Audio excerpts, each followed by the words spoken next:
हे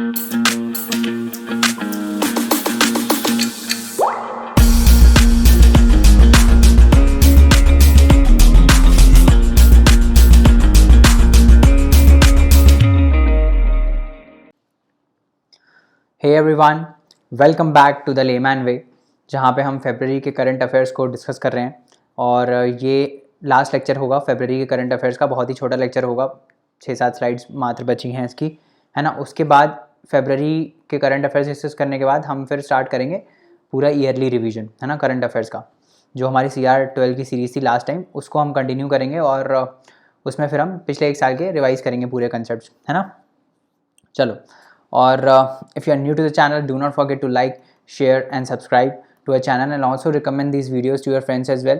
और आगे बढ़ने से पहले एक important announcement है about batch 2 of CSAT which is starting from 1st of April. तो जो भी बच्चे पिछले बैच में एनरोल नहीं कर पाए थे, they can enroll in this new course. और इसमें हम पहले 40 एनरोलमेंट्स के लिए we are giving a discount of 500 rupees. So जो भी पहले 40 फर्स्ट कम फर्स्ट सर्विस पे जो बच्चे आएंगे उनको 500 रुपीज़ का डिस्काउंट है। और इसमें हम अराउंड 45 लेक्चर्स में हम आपका जो ये CSAT है वो पूरा मास्टर करा देंगे। आपको कहीं भी जाने की ज़रूरत नहीं पड़ेगी। और इसके साथ साथ we will give you practice sheets also, जिसमें आप क्वेश्चंस को बहुत ज़्यादा प्रैक्टिस कर सकते हो। उसके साथ साथ शॉर्ट ट्रिक्स की एक PDF है, फार्मूला शीट्स की एक PDF है। इसके साथ साथ मॉक्स हैं 4 जो आप ऑफलाइन अटेम्प्ट कर सकते हो, है ना। वो पर सॉल्व्ड मॉक्स हैं, तो उसमें ताकि टाइम आपका बचाने के लिए आप वहीं क्वेश्चन करो और वहीं उसका आंसर देख लो, है ना। तो इस टाइप से आप उन सैम्पल टेस्ट को भी कर सकते हो, करेक्ट। तो please go and enrol for the course. Demo lectures are available on our YouTube channel as well and on our website www.thelaymanway.com। तो वहाँ पे जाके आप डेमो लेक्चर्स भी देख सकते हैं, करेक्ट। और इसके साथ साथ you can also join a Telegram group, जहाँ पे हम मटेरियल्स अपना शेयर करते हैं। जितने भी फ्री मटेरियल होते हैं वो टेलीग्राम ग्रुप पे ही हमारे आते हैं। और इसके साथ साथ हम वहाँ पे शेड्यूल्स भी शेयर करते हैं। So you will not miss any new update which is coming next. तो join a Telegram group as well. चलिए अब आगे बढ़ते हैं और आज का लेक्चर स्टार्ट करते हैं, जिसमें पहला टॉपिक है अबाउट सिम्पलीपाल बायोस्फीयर रिजर्व। तो कहाँ पर है ये? उड़ीसा के मयूरभंज डिस्ट्रिक्ट में है ये सिम्पलीपाल बायोस्फीयर रिजर्व। इसका नाम पड़ता है सिमुल से। सिमुल एक basically red silk cotton tree होता है जिससे इसका नाम पड़ा है। इस बायोस्फीयर रिजर्व में आपको साल जो है वो डोमिनेंट स्पीशीज़ ऑफ ट्री मिलेगा। साल कहाँ मिलता है? डेसिडियस फॉरेस्ट में, है ना। तो उस वेजिटेशंस में आपको टीक, सॉल ये सब मिलता है ना। तो यहाँ पे ये डोमिनेंट स्पीशीज़ कौन सा है? साल है। और इसके साथ कौन कौन सा फौना आपको यहाँ पे मिलेगा? बंगाल टाइगर मिलेगा, एशियन एलिफेंट मिलेगा, गौर मिलेगा, चौसिंघा मिलेगा। तो ये सारे स्पीशीज़ आपको यहाँ मिलेंगे। और 2 बहुत ही ब्यूटीफुल वाटरफॉल्स हैं यहाँ पे, जो है जोरांदा एंड भारे पानी फॉल्स। वो यहीं पे इसी बायोस्फीयर रिजर्व में मिलते हैं, ठीक है।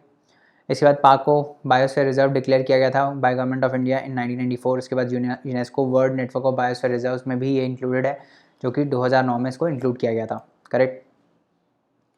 उसके बाद आगे बढ़ते हैं और आयुष स्टार्टअप चैलेंज के बारे में बात करते हैं। तो आयुष का फुल फॉर्म क्या है? आयुर्वेदा, योगा एंड नेचुरोपैथी, यूनानी, सिद्धा एंड होम्योपैथी, है ना। तो ये इसका आयुष का फुल फॉर्म है। इसको स्टार्टअप चैलेंज को लॉन्च किसने किया है? All India institute of Ayurveda in association with startup India, उन्होंने ये लॉन्च किया है। क्या करेंगे हम इसमें? स्टार्टअप है तो आयुष से रिलेटेड जितने स्टार्टअप हैं उनको एनकरेज करेगा। तो it will encourage startups and individuals working on innovations in the field of Ayurveda and alternative healing.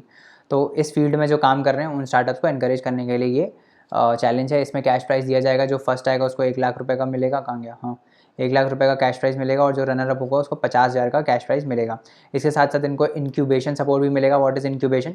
जब कोई नया बच्चा पैदा होता है तो उसको डायरेक्टली उसमें नहीं रखा जाता है, मतलब डायरेक्टली ओपन में नहीं रखा जाता है। उसको एक ऐसे आपने देखा होगा छोटी सी ऐसे मशीन सी होती है, उसमें पहले एकदम ही जब नया बच्चा होता है ना तो उसको यहाँ पे रखते हैं ताकि वो बाहर के एनवायरनमेंट से थोड़ा वो कर पाए, मतलब इसको एक कंडीशनड एनवायरनमेंट में रखा जाता है। This is called incubation of a child. वैसे ही स्टार्टअप जब नए होते हैं, है ना, तो मार्केट से कम्पीट करने के लिए उनको इंक्यूबेशन का सपोर्ट चाहिए रहता है ना। तो उसको हम बोलते हैं इंक्यूबेशन। ये वर्ड यहीं से आया है, जो ये वाला होता है ना चाइल्ड वाला इंक्यूबेशन, वहीं से ये वर्ड आया है। तो इंक्यूबेशन सपोर्ट भी इनको ये देंगे, है ना। अब इसके अगर हम थोड़े रिसर्च की बात करें तो मार्केट साइज़ जो आयुष सेक्टर का है वो ग्रो हो रहा है 17% से। 2014-2020 में एस्टिमेटेड था 17% से ग्रोथ इसका। $18.1 बिलियन का इंडस्ट्री है। इंडिया में जो आयुष का मार्केट है वो बहुत ही फास्ट ग्रो हो रहा है as compare to the world. 2.8% of the market जो है that accounts for the AYUSH which is likely to hold. इसके बाद 50% इंक्रीज़ देखने को मिलेगा आयुष मार्केट में over the course of next 5 years. तो ये बता रहा है बेसिकली कि पोटेंशियल बहुत ज़्यादा है आयुष सेक्टर में, तो जितने भी स्टार्टअप्स हैं आयुष सेक्टर में they are going to boom, है ना। एक्सरसाइज अगर हम बात करें इंडिया और यूके के बीच में कौन कौन सी एक्सरसाइज होती हैं, तो एक नवल एक्सरसाइज होती है जिसको बोलते हैं कोनकन। तो Konkan is a naval exercise between India and UK. उसके बाद एयरफोर्स की कौन सी एक्सरसाइज है, इंद्रधनुष है एयरफोर्स की एक्सरसाइज। उसके बाद आर्मी की एक्सरसाइज कौन सी है, अजय वॉरियर। तो अजय वॉरियर किसकी एक्सरसाइज है, इंडिया और यूके के बीच में होती है army exercise, that is Ajay warrior. Air force की कौन सी एक्सरसाइज है, इंद्रधनुष। और नेवी की कौन सी है, कोनकन, ठीक है। उसके बाद आगे बढ़ते हैं और क्वांटम की डिस्ट्रीब्यूशन के बारे में बात करते हैं ना। तो व्हाट इज़ QKD, तो इसकी पहले एक डेफिनेशन देख लेते हैं। It is primarily a mechanism to undertake secure communication which utilises a cryptographic protocol involving various components of quantum mechanics.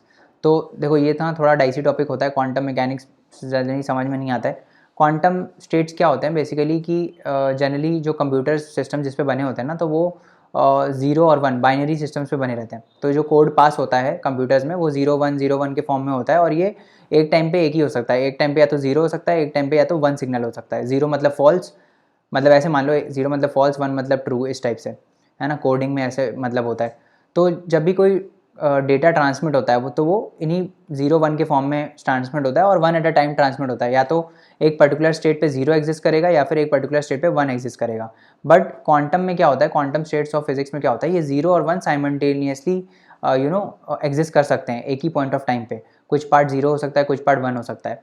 तो इससे क्या होता है, कम्युनिकेशन फास्ट हो जाता है ना, और सिक्योर भी बन जाता है। अब इसका यूज़ कहाँ हो रहा है, इसका यूज़ हो रहा है कम्युनिकेशन सिस्टम्स में। मतलब इसमें क्या होता है, मान लो मेरे पास कोई डॉक्यूमेंट है जो मेरे को आपको भेजना है, और वो बहुत ही बहुत ही इंपॉर्टेंट डॉक्यूमेंट है। मैं नहीं चाहता कि उस पर साइबर अटैक्स हो, है ना, या फिर उसको कोई चोरी कर ले, उसमें बहुत इंपॉर्टेंट डिटेल्स हैं। तो मैं उसको क्वांटम डिस्ट्रीब्यूशन के थ्रू भेजूंगा।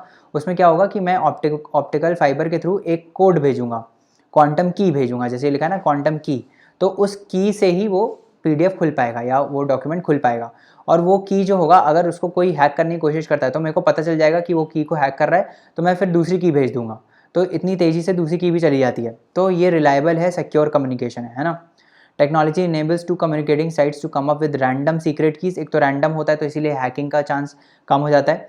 Random secret key shared by both of them and known exclusively to them, so only that they can use to encrypt and decrypt messages, thus achieving a very highly secure communication, ठीक है। Communication बहुत सिक्योर हो जाता है। In quantum QKD encryption keys are sent as qubits, quantum bits in an optical fibre, ठीक है। तो समझ में आ गया ना, ऑप्टिकल फाइबर में क्यूबिट्स को भेजा जाता है। क्यूबिट्स यही होते हैं जो क्वांटम बिट्स होते हैं ना, 0 और 1 वाले, उनको बोलते हैं क्यूबिट्स। मतलब ये क्वांटम जैसे नॉर्मल में 0 और 1 होता है, वैसे ही क्वांटम स्टेट के जो ये बिट्स होते हैं उनको हम बोलते हैं क्यूबिट्स, है ना। वो फोटॉन्स बेसिकली होते हैं। The security of QKD stems from the ability to detect any intrusion on the QKD transmission. Because of the unique and fragile properties of the photons, any third party who tries to read or copy the photons in any way will change the photon state. तो ये जो state qubits होता है ना, ये basically कुछ नहीं होता, फोटॉन्स होते हैं। जैसे लाइट होती है, तो लाइट में क्या होते हैं, लाइट में छोटे छोटे पार्टिकल्स होते हैं ना, फोटॉन्स पढ़ा होगा आपने, तो वो उसको हम बोलते हैं फोटॉन्स, है ना। तो इसी के थ्रू डेटा ट्रांसमिट होता है। अब कोई अगर चेंज करेगा तो ये फोटोन का स्टेट चेंज हो जाता है, और ये पता चल जाता है सेंडर को कि फोटोन का स्टेट चेंज हुआ है, मतलब कोई बीच में इनक्रिप्ट करने की कोशिश कर रहा है। तो वो फिर उसको चेंज कर देता है पूरे कोड को, है ना। The change will be detected by the end points alerting them that the key has been tampered with and must be discarded. तो उस की को फिर डिस्कार्ड कर दिया जाता है। A new key is then transmitted. Moreover, since the keys generated are truly random, they are protected from future hacking attempts as well. तो ये बहुत ही रैंडम होती हैं, बहुत ही रैंडम कीज़ जनरेट होती हैं इसमें, है ना। तो इस वजह से हैक करना मुश्किल होता है इसको, है ना। उसके बाद आगे बात करते हैं कूनो पाल्पर नेशनल पार्क के बारे में, जो कि मध्य प्रदेश में ये पहला ऐसा नेशनल पार्क बन जाएगा जहाँ पे रीलोकेशन होगा, मतलब कंट्रीज़ का पहला चीता सेंचुरी बनेगा, है ना। तो it could become the countries first ever चीता सेंचुरी। चीता क्या है, इंडिया से एक्सटेंड हो चुके हैं 1952 में। IUCN स्टेटस क्या है, वल्नरेबल है ना। ये आपको याद रखना है। उसके बाद एक्सरसाइज धर्म गार्डन की बात करते हैं, किसके बीच में होती है, इंडिया और जापान के बीच में। कौन सी एक्सरसाइज है, मिलिट्री एक्सरसाइज है। तो मिलिट्री एक्सरसाइज है, इंडिया जापान के बीच में होती है, 2018 से हो रही है। नाम क्या है, धर्मा गार्डन, ठीक है। उसके बाद आगे बात करते हैं indigenous early warning platform for disaster management and preparedness के बारे में। तो क्या नाम में क्या दिख रहा है, नाम में है इंडिजीनियस, मतलब इंडिया का है। अर्ली वार्निंग सिस्टम है, मतलब डिज़ास्टर आने से पहले वार्निंग दे देगा। For disaster management and preparedness, तो डिज़ास्टर्स आने से पहले एक वार्निंग दे देगा, वो वाला सिस्टम है ना। तो क्या करेगा ये, the system can effectively send location based disaster alerts in vernacular language, तो लोकल लैंग्वेज में ये डिज़ास्टर अलर्ट्स को जनता तक पहुँचाएगा, सो दैट द पीपल जो डिज़ास्टर प्रोन एरियाज़ में रहते हैं वो कॉशियसली मतलब पहले से उनको पता चल जाए और वो प्रिपेयर रह सकें, है ना। During various natural hazards like cyclones, floods, pandemic over the multimedia, ठीक है, समझ में आ गया। उसके बाद आगे बात करते हैं एगिस ग्राहम बेल अवार्ड के बारे में। तो सी डॉट को बेसिकली ये अवार्ड मिला है अभी, centre for department of telematics, इसको ये ग्राहम बेल अवार्ड मिला है ना। ओ, ये दोबारा आ गया इधर, तो इसको आप डिस्कार्ड कर दो।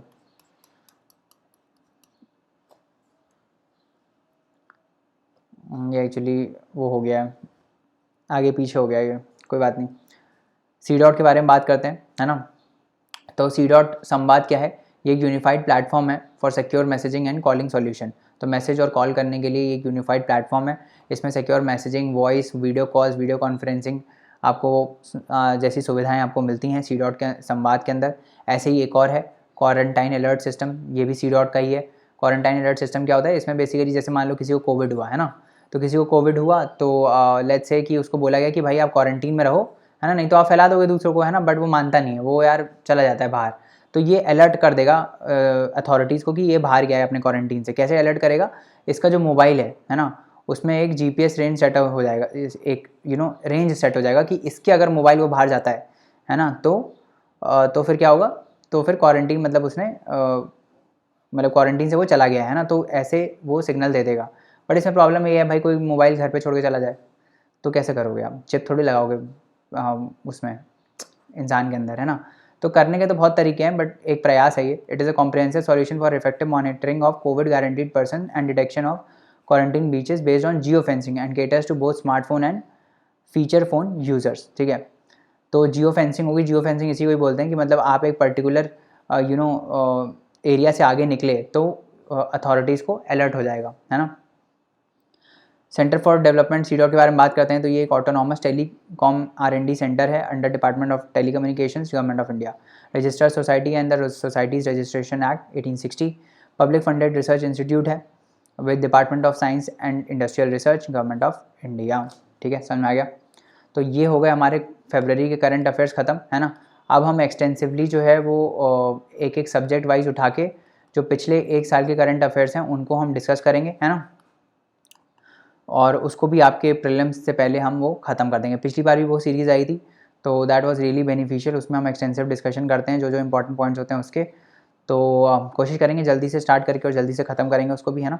चलो अगले लेक्चर में मिलते हैं। For more such courses you can log on to www.thelaymanway.com and please leave us a review if you think we are doing good work and please recommend our lectures to your fellow aspirants as well. Thank you so much. अगले lecture में मिलते हैं, तब तक के लिए hard work करते रहिए, पढ़ते रहिए। Bye bye and take care.